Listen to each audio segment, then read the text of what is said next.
This place is extremely popular, so popular and famous in fact that they're actually only open in the morning for breakfast, and we got here right as they're about to sell out, and unfortunately, they said they have beef cooked in wine sauce, but they're sold out of it already. For the day it's like just 9:30 I think, but instead we're gonna get the beef, and another famous one that they have is beef with the raw beef, and she just kind of has that minced up and then smashes it and then puts it into your bowl. They do everything out here on the sidewalk production, boiling the noodles then into the bowl. They add on herbs, there's coriander, there's green onions, and then onions. Yeah, I don't think we've had onions yet in the versions we've had, and then that broth, oh man. You can see the bones in that broth, they look so rich.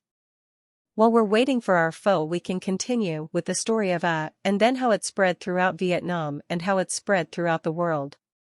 But we are still in Nam Dinh, and at that time, the local villagers had found a way to turn the discarded beef bones into something extraordinary. With the broth, it started to become an extremely popular meal for locals in the area, and especially for the textile workers and construction workers. But later on, a lot of the construction workers then shifted to Hanoi to work on the Long Bien Bridge project. With that, a lot of the workforce moved to Hanoi and this region, and people who were vending who are selling pho or the beef noodle soup then transferred to Hanoi to start selling it, and so it quickly spread to Hanoi and started to adapt to the local taste there. And from what I was also reading is that even a lot of the original vendors in Nam Dinh province, they moved and their families moved here to Hanoi, and people began to make a good living making pho and selling it to construction workers as well as people from Hanoi coming to enjoy the flavor of, and so soon it started to spread throughout the entire city, and then from Hanoi it started to spread throughout the entire country,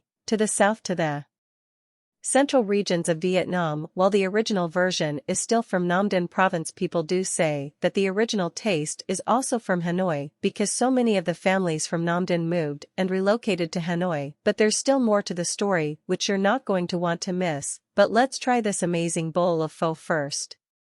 So they do have a full dining room, but we got some seats here on the sidewalk, and here, oh thank you very much, I'm gonna try that broth first. Wow, sweet from Bronx, yes, you immediately taste the sweetness from the bone. Yeah, I can taste the ginger, and the broth, oh that broth is amazing, and you can see that all that beef remains raw on the inside there and just slightly cooked. From the scalding broth on the outside, the noodles, oh this is happiness right here, absolute happiness. I want to try that raw beef. Oh wow, the noodles have a little bit more of a stretchy texture to them. You can taste the freshness, and that beef is so fragrant. This is about as happy as you can be in Hanoi. It is time to do some seasoning, a little chilies, go and add in a dough stick as well. You can crunch this in for some extra texture, some extra hardiness, let it absorb. Oh yes, these chilies actually give some really good heat. I love the chili sauce. There's always a red chili sauce as well as fresh chilies, and as much as I love the chili sauce, I think I like just the fresh chilies even better because they don't alter the taste of the broth. That being said, let's try the chili sauce. I think I just found a way you squeeze it directly onto your bite that way. You don't alter the flavor of your broth. Oh, chili sauce is great, a little bit salty, and kind of like a smoky chili flavor. This is absolute happiness. In Hanoi, this is like pho at its finest, a loss. Oh yes, I'm addicted, and just wanted to let you know that I wouldn't want to ever disrespect the broth or any of these restaurants. That's why I'm just using it at the end here. But I do have a chili addiction, so just using it at the end here to just give it a boost of heat. Wow, oh yeah, I'm feeling very hot, burning my eyes, yeah. And they're kind of just parting them out. They all have all the different pieces, all the different gizzards, the ovary eggs. They're parting out the chicken for the pho rush this evening. This place is vibrant, it's colorful, it's aromatic, it's on the side of the street. It's a beautiful place. That wasn't cool. I can eat a lot of chili, but when I try to, it's very hot. It is hot, yes, yeah, but it's a good like well-rounded flavor, and I use it on just about everything. Foreign story continues, and it was in 1954 when the French colonial period ended in Vietnam, and it was divided in two, and millions of people from north moved to south and other parts of Vietnam, bringing with them PHA, and as they brought with them pho, it adapted to the local culture and the local palate.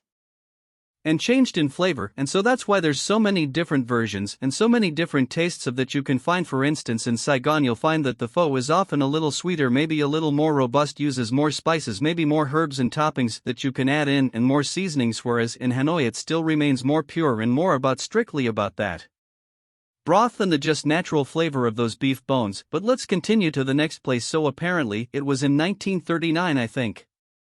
Beef was at an all-time high for sale, and the government decided they wanted to try to reduce the amount of beef being sold, and so they reduced beef being sold on a number of days per week. And so during that time, instead of using beef, Hanoians then decided to start making chicken. Start making pho with chicken.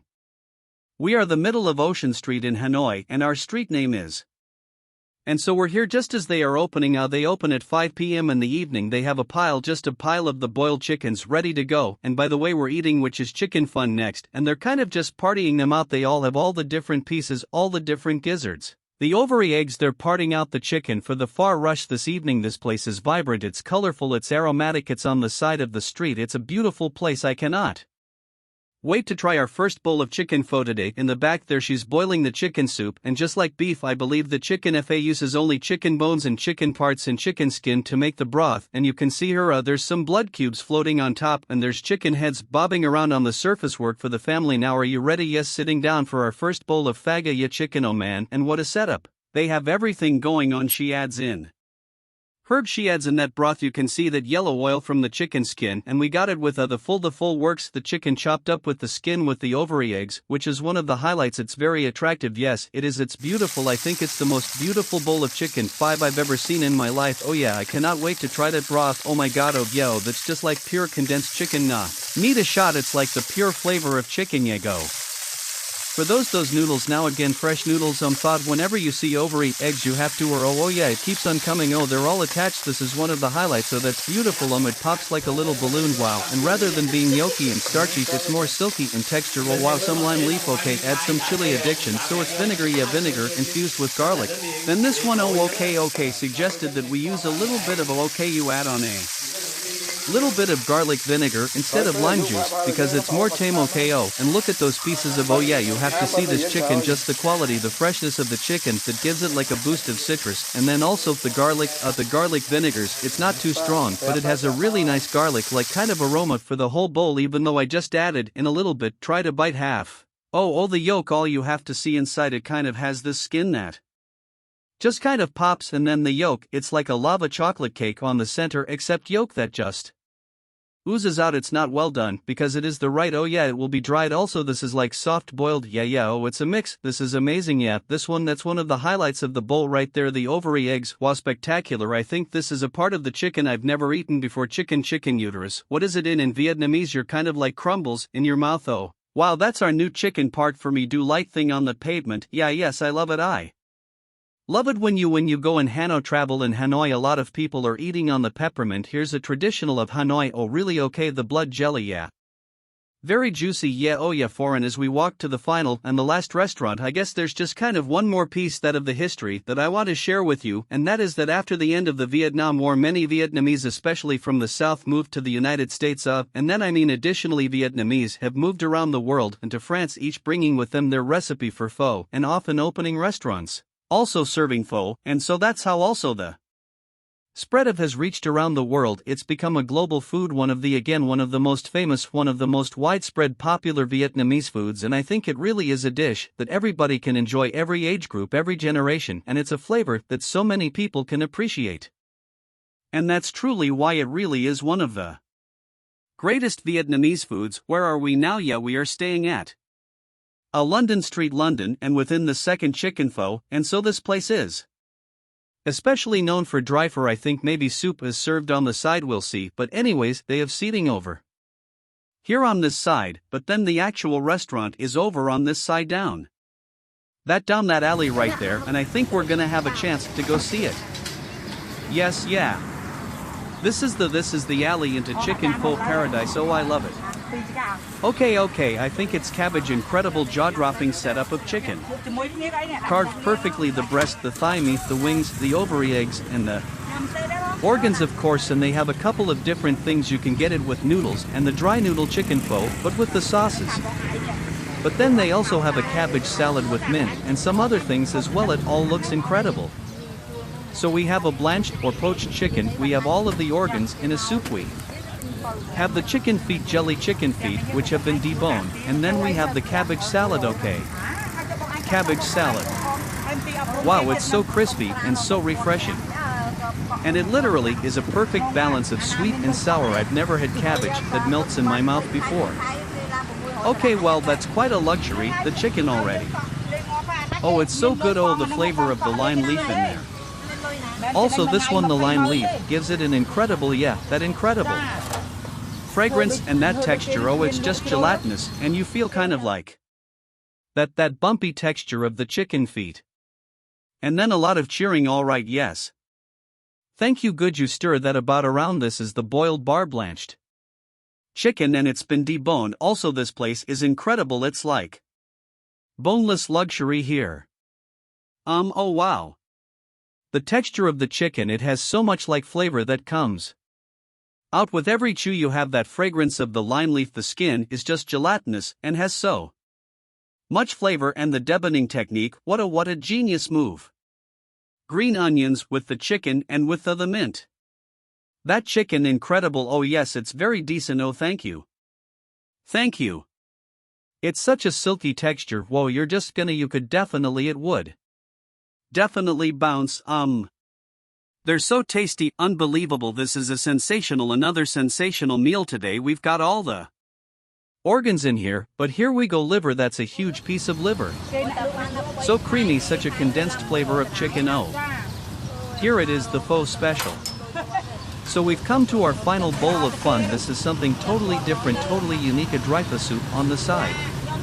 With the noodles with chicken, she sprinkles on some sauces, 2 different sauces. I think there's some chicken oil in there and peanuts, garlic, and mint on top, and so you have to mix it all before you start eating. Oh, the noodles underneath look different. Also, you gotta really mix, let fully hydrate. Let it absorb all those sauces, the chicken juices, totally different faux eating experience. Oh wow, oh that's incredible, the noodles just melt in your mouth. You taste the flavor of soy sauce, plus it has this little bit of a sweetness, plus we've got that mint in there, plus the vibrancy of the chicken and the garlic. My taste buds are being blown right now. That is an absolute harmony in your mouth. Don't look like that. Oh man, they have that recipe down to perfection. Thank you, Julia, and thank you, Claire, for taking me on this. This has been the greatest day of fall in my entire life. Where he runs Hanoi Food YouTube channel and social media. I'll have his link in the description box below, but he offers the best recommendations for local food when you are in Hanoi. And so definitely check out his channel, and please also cry for me on the food channel. Yes, for sure. And again, Hanoi is where you'll find the most authentic, the purest pho in Vietnam, and to learn about the entire story was really fascinating. For me, and I hope it was for you as well. And also tomorrow we have another video which is going to include 5 of the best Vietnamese dishes you have to eat when you're in Hanoi, but not pho. So you're going to want to stay tuned and watch that video as well. I want to say a huge thank you for watching this video. Please remember to give it a thumbs up. If you enjoyed it, leave a comment below. I'd love to hear from you, and if you're not already subscribed, make sure you subscribe for lots more food and travel videos. Goodbye from Hanoi, and I will see you on the next video. So we have blanched or poached. Bye.